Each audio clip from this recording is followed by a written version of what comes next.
बड़ी प्यारी गीत बा। कोनो दुल्हैया दुल्हा के बीच के बात बा। बीच क्या मान ला शिव पार्वती के बीच के बात बा। बीचे में तो दुनिया फंस गई तो भैया बात हरदी जहाँ से तो सड़ी जाए भैया, लेकिन भाव अच्छा है। दो लाइन जमाने को देखते हुए लइकन बदे इतर जाओ। शिहर बदन राजा बिगड़त मन राजा रतिया के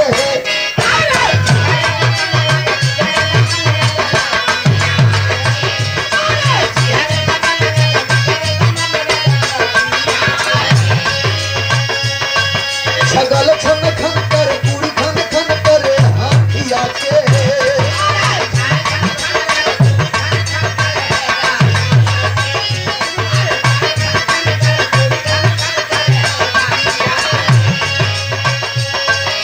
शिहरत मन राजा बिगड़त मन राजा रातिया के छगल छन छन कर चूड़ी खन खन करे हाथिया के कहीं तथई राउर बोल लिहिना कहीं तथई राउर बोल लिहिना बात कमर कम जोर दिया छोड़ दिया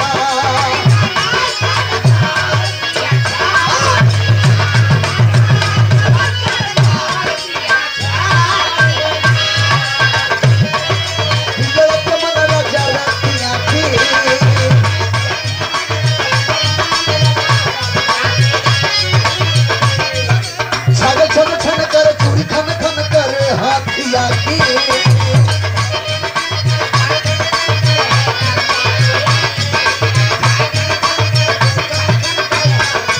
अरे बिगड़त मन राजा शिहरत मन राजा रातिया की छगल छन छन कर चूड़ी खन खन करे हाथिया के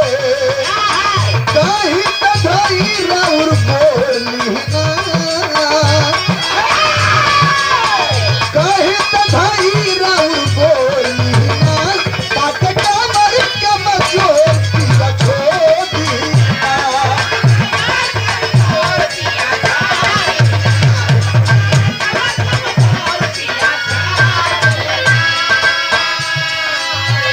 ₹100 पुरस्कार श्रीमान जी राकेश यादव जी बड़ी बसही से मिर्जापुर से भैया की तरफ से बहुत